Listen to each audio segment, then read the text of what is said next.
try not to think about you at all, Marjorie.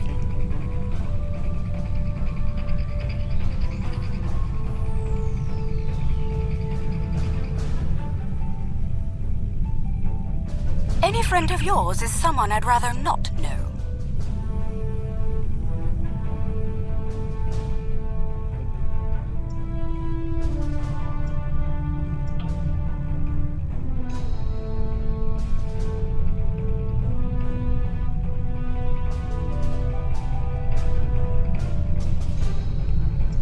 Thank you. That insistent Ferengi has been trying to make new trade deals with us since he first visited our system. Oh, everything he tries to sell is either broken or worthless. Thank you. It's good to see you again, and under much better circumstances. You'll be happy to know that our star remains stable. We've not seen any Tholian ships since the incident, thankfully. The decision to explore was somewhat controversial, however. Many Lukari were resistant to the notion. We settled this moon long ago, after we were forced to leave our dying homeworld of Kental. It was a difficult journey for us. Once we found our new home, no one was very excited about space travel. Still, the exploration initiative passed. Considering my experience, my people have chosen me to command the LSS Concordium. It was an honor I proudly accepted. Our ship is ready to go, and you are. For our maiden voyage, I've chosen a star that is close enough to be within reach, but still just outside the area of space that you've explored, and obviously one that we haven't visited yet. According to your star charts, it's a yellow-white star called 20 Draconis.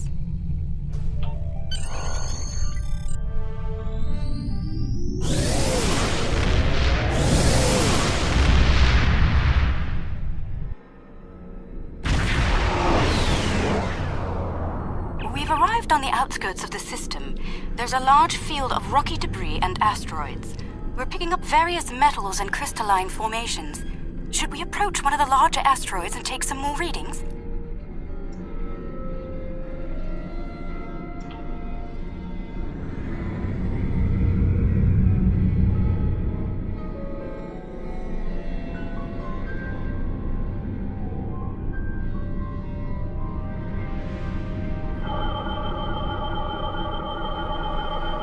Readings coming in now. Large quantities of silicate, hematite, hafnium, iridium. Crystalline structures appear to be the result of deposits created under a heavy impact. Perhaps this asteroid was part of a larger one that broke up in a collision. Heading deeper into the field may yield more clues. Sensors are picking up some movement on the far side of the asteroid. Not simple orbiting debris either. Cosmozoans! They're beautiful. Do you have any information about them? Intriguing. The Gekli communicate using radio waves and feed on dust particles and energy emissions. And, it seems an adjustment of our EM band is in order. I don't like the idea of the Concordium becoming a Gekli food source.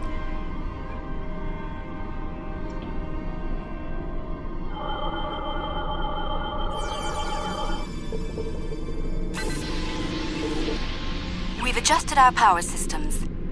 I'd like to gather more data on the Gekli before we move on. Any suggestions? An excellent idea. We'll be able to track their movements and learn more about their migratory patterns and feeding habits. We'll need to get close in order to attach the tags safely.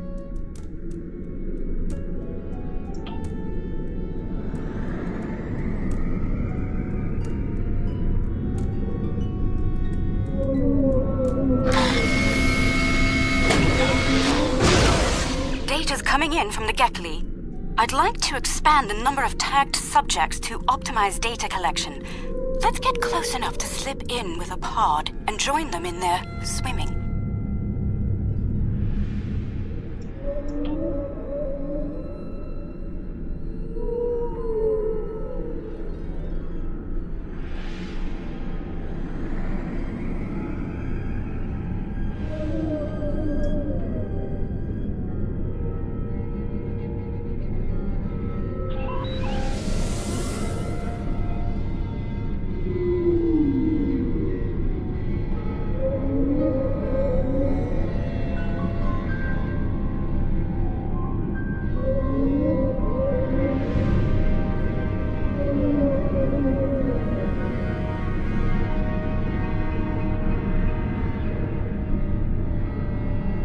getting close-up readings from all of the creatures.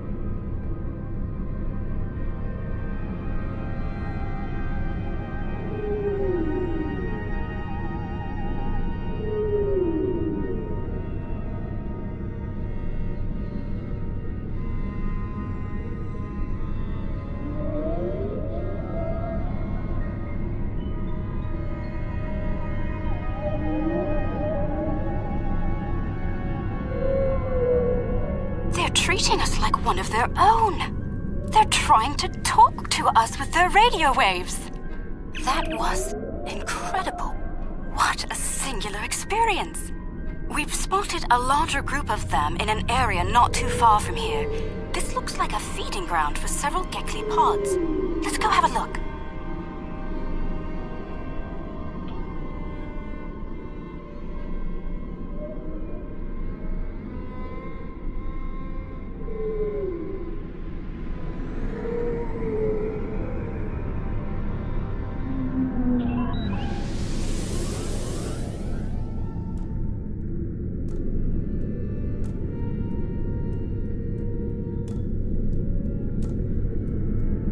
There are signs that several Gekli pods frequent this area. There's a lot of dust and particulate matter, but we can't see how the asteroids are getting broken down. I think there's something we're not seeing on the visible spectrum. Your ship has a stronger deflector than ours. Can you emit a particle wave? We could use that to illuminate things that might be happening in different spectra.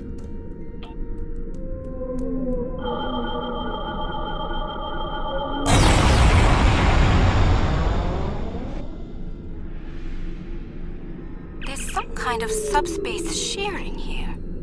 It's causing cosmic strings to snap off and break up the asteroids. That must be why the Gekli feed here. There's plenty of particulate matter for them to consume in the debris fields. I think we've collected some solid data here. We're ready to move on when you are.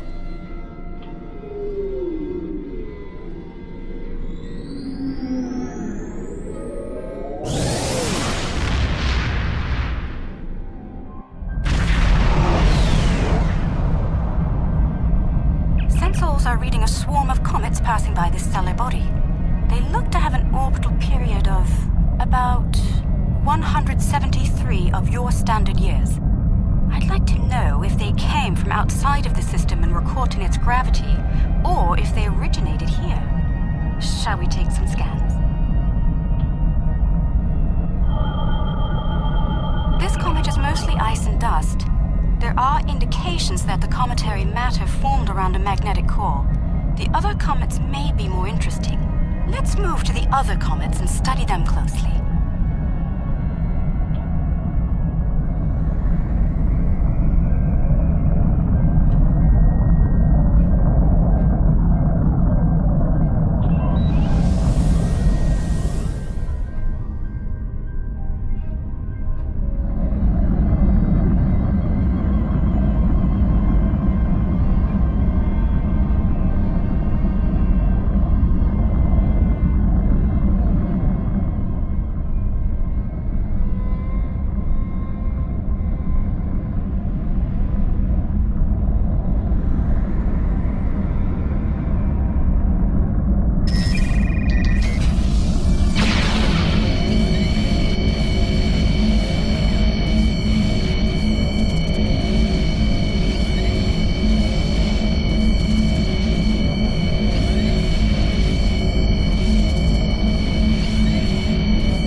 signs of magnetic radioactive matter.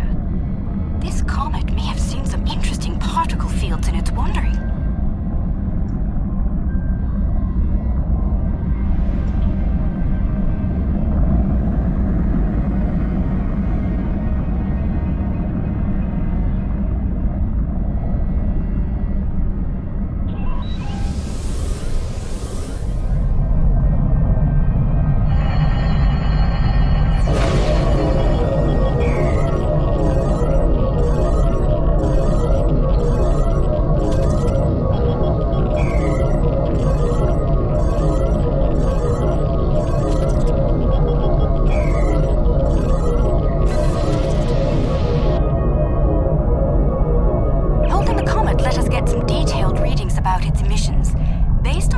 structure of its silicate crystals, it's been in a pattern. It picks up energy from its trip near the star, then loses that energy as it loops past the planets.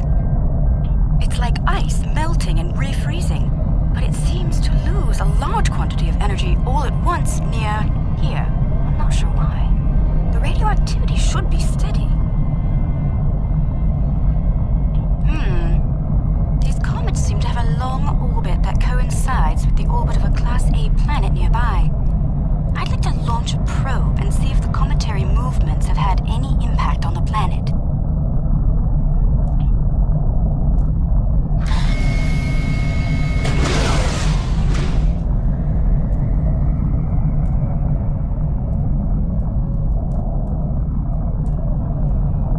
Probe data received. The planet is radiating a considerable amount of heat for its size. Nothing our shields can't handle, but I don't see any expeditions to its surface happening anytime soon. Curious. I'm picking up several large, moving sources of energy. Sensors indicate they're a life form of some kind. A cosmozoid is geothermal, not in nature. Its surface is partially molten. I'd like to study them if we can.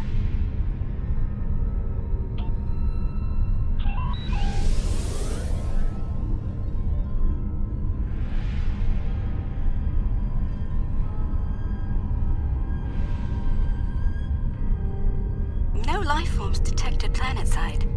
Then again, it is rather warm down there.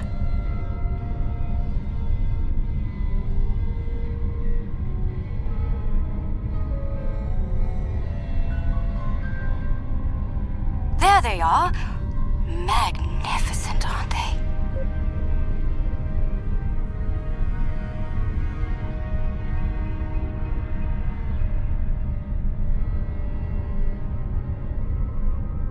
The creatures are luminescent ovoids? I'm not sure how to describe them. They remind me of an aquatic life form native to Lukari Prime. There are little ones huddling close to the planet's atmosphere.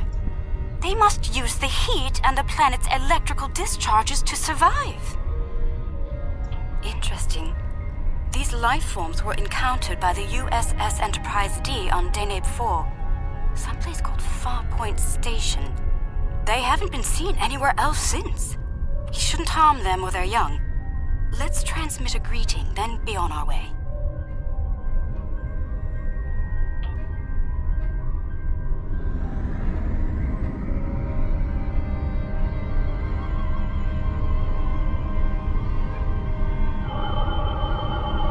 The color display must be a form of communication. I didn't realize that life forms could exist in this fashion, living off the heat of planets, feeding on the particles in space, absorbing radiation from the cosmos. There's so much to see. Let's head to the next planet in the system and see what's there.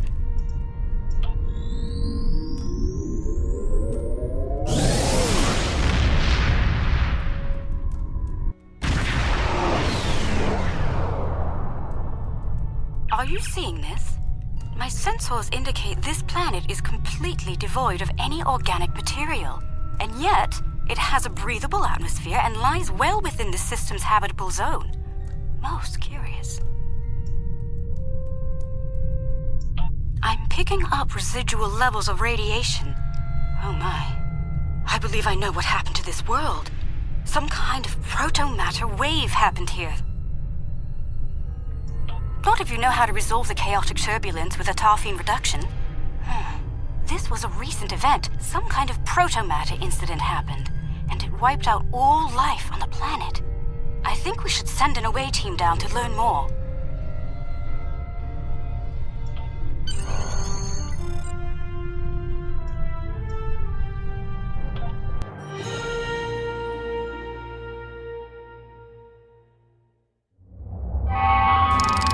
Oh, not sure I'll ever get used to transporters. Let's see. Initial scans suggest this area used to be inhabited, but I can't find a single trace of organic matter. None. I see some carvings on those canyon walls. Let's take a look.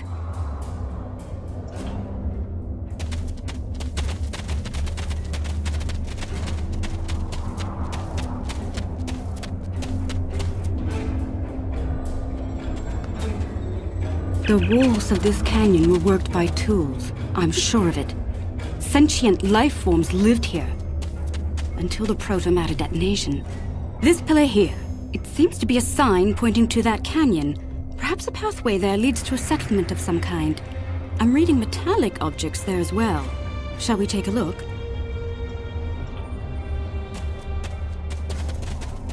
Look, there's some kind of large structure further down the canyon. Look at the size of that plaza. These people must have had quite a developed culture. Let's take some readings up there.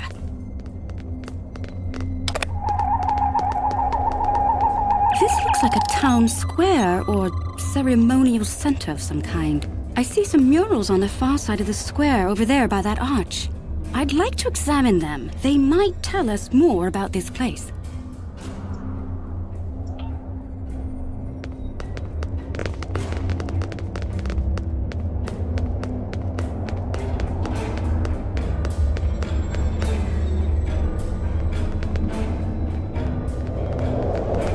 These murals depict people bringing some objects to this place.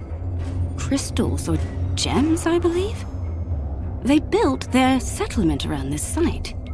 I believe it was a place of great significance to them. The next mural may hold more clues for us. Let's have a look.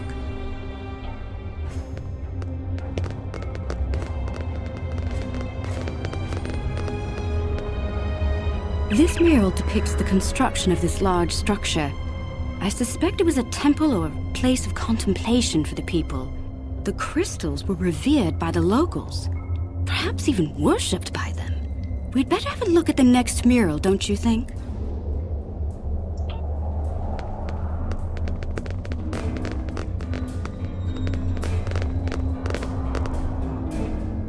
The crystals depicted in this mural appear to be growing for some reason. I wonder if this is a symbolic or literal representation of events. Perhaps the structure needed to be modified to hold the volume of crystals they collected over the years. Quite the enigma we found here. I suspect there's more to be found inside. Getting there will be a challenge, however. According to my scans, these pillars are connected to some kind of massive mechanical structure. Probably the peak of technology for these people. I believe it's some kind of opening mechanism for the structure's door. We could probably force it open, but that could damage the structure, and too much force could even collapse it entirely. I suggest we create a holographic forensic reconstruction. Yes, it would be based on analysis of things like footprints, wear patterns, and local construction. We can learn what people did here, how they went about their lives, and how they made the device work. We'd be watching a replay of history, roughly speaking. Let's start by gathering information from relics and leftover traces of the people who once lived here.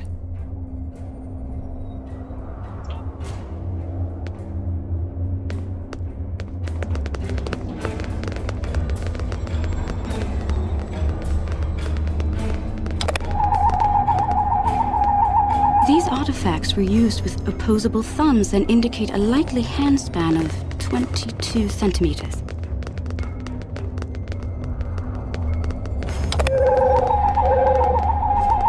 Based on these footprints, these people had a stride that places them at about 1.6 meters on average.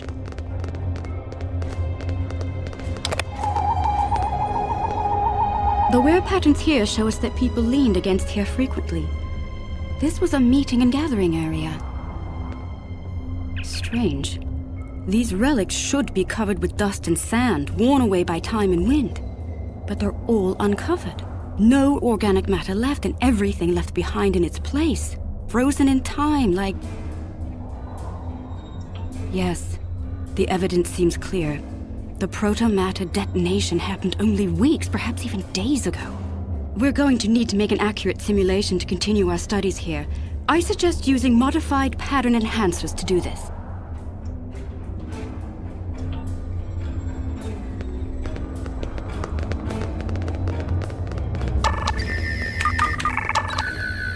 Enhancers online. The signal is strong and clear.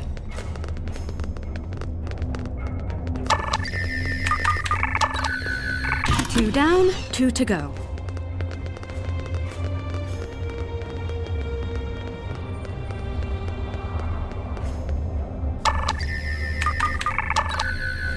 That's three. One more and we'll be ready.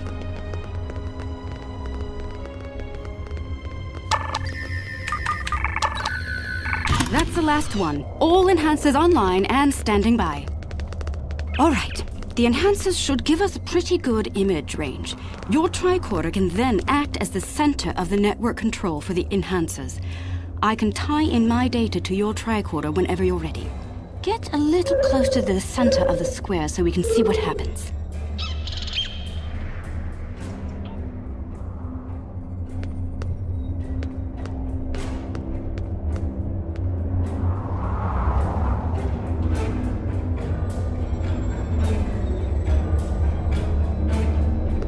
Note that the alien is using the pillars in a specific order.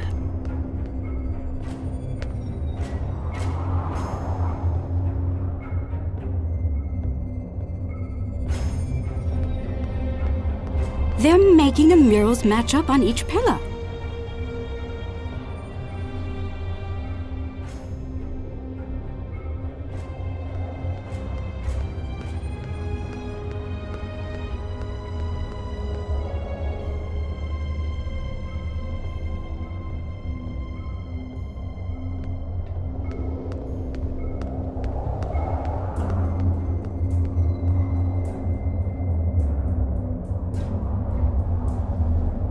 Looks like some kind of functionary, priest or bureaucrat, I think, would unlock the door by turning the murals on the pillars.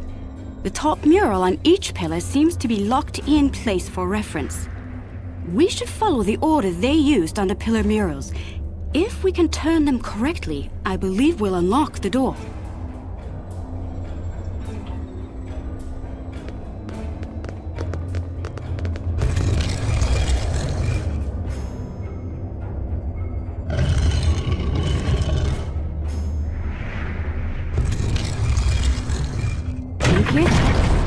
That's the first pillar set in place.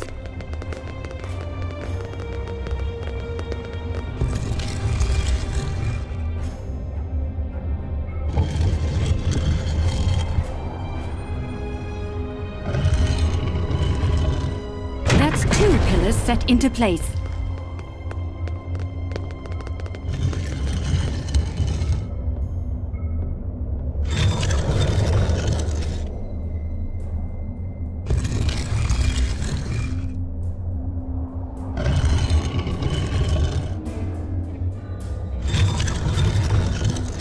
Three pillars are locked in now.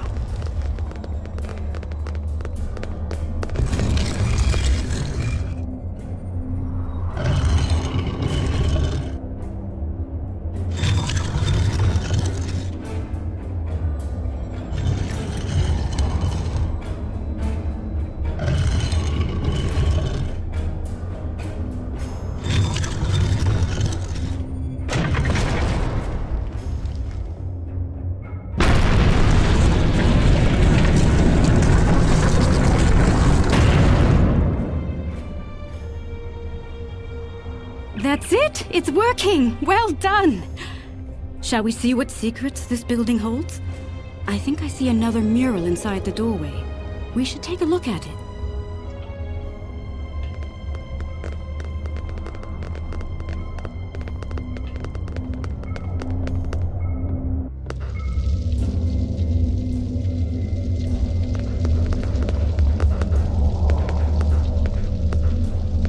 Isn't that the symbol of your Starfleet?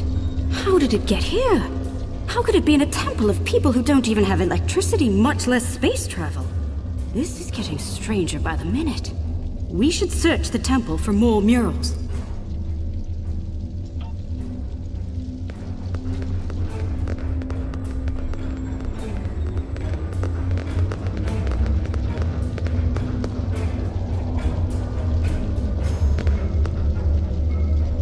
Those people in the picture, they don't look like the others.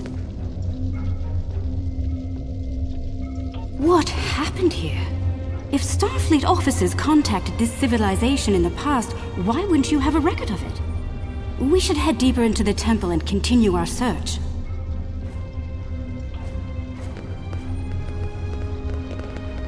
I think the panel on the wall here can be pushed to open something.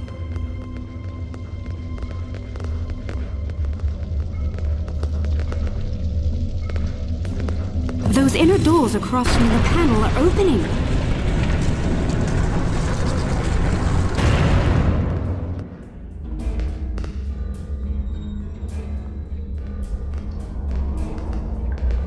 What is all of this?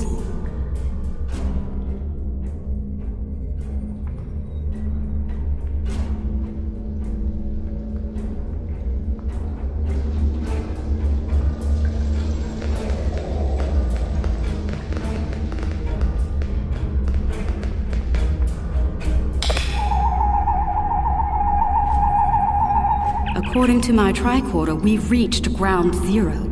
This is where someone detonated the protomatter bomb. From here, a self-propagating cascade of proto-energy radiated outward in all directions, washing over the entire planet. Doubtful. I believe what did this was built specifically as a weapon. There's no new ecosystem. All life was eliminated. I'm picking up a residual energy signature here. Take a look. 16 centimeter wavelength with a slight kaon leak. I've seen this before. It's a byproduct of Zenkethi technology.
But I think the stasis pods we have in medical will come in handy real soon.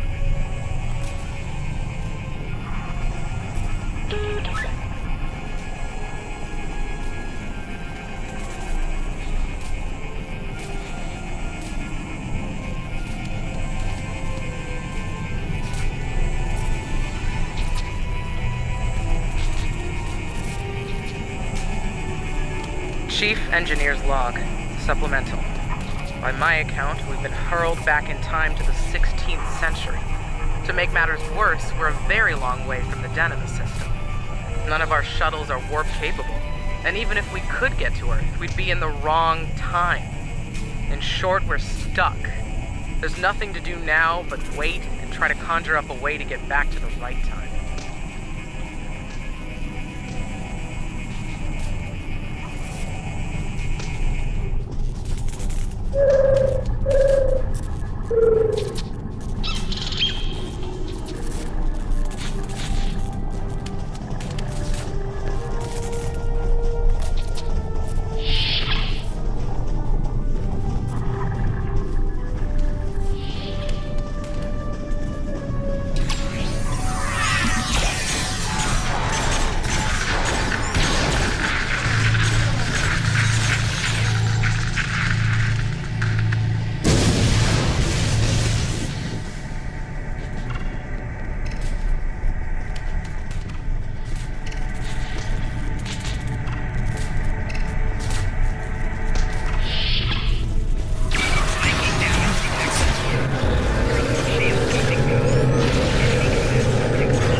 Chief Engineer's Log, April 17th, 1570. Today we visited the planet we're calling Draconis 3 to collect supplies. The good news, there's a humanoid civilization down there. The bad news, a potential Prime Directive violation. Our landing party was seen beaming in by some of the locals. We're hoping that doesn't impact their culture in any way. One thing's for sure, they can't help us go home. Their tech level is Bronze Age at best.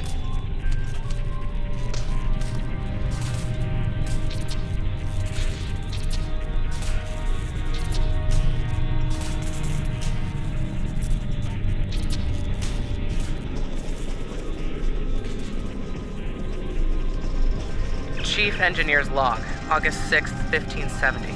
The Warp Booster Sled project is officially a bust. When we tried to spin up the coils, we couldn't get a stable warp field. Yashvi and Arlington managed to shut it down and stop a breach, but the shuttle's impulse drive is shot. I hate giving up, but we just don't have the parts we need to make it work.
Engineer's Log, July 9th, 1571.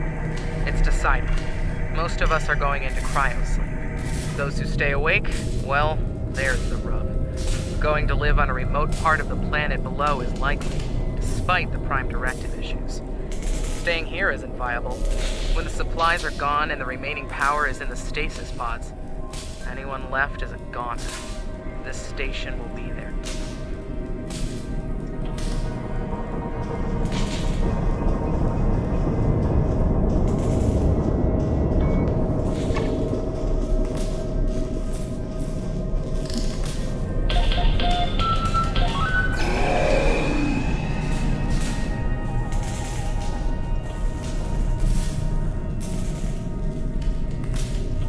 Chief Engineer's Log, July 26, 1571. Most of us went into stasis this morning. There weren't enough pods for everyone. 3 of us had to stay awake. Drew lots. Siobhan, Sheridan, and I were the lucky winners. Since we're out of options, we've decided to go native and live out our lives under Conus 3. Hopefully, one day our records will be found, and the people of Station K-13 will be remembered.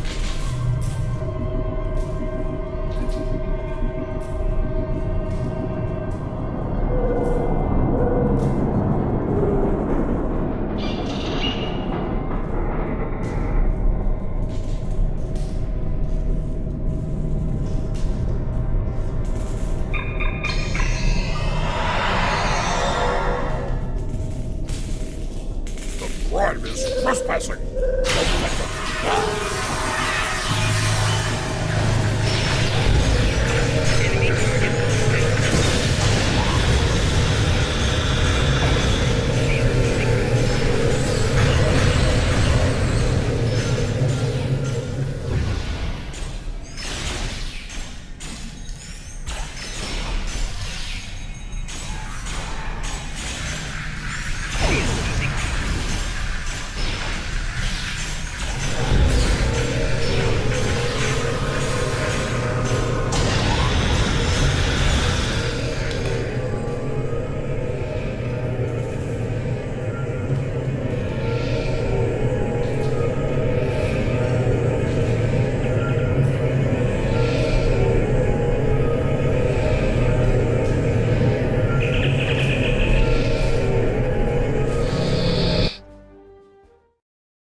I knew Madron was greedy and treacherous, but I never thought he was willing to kill to get what he wants.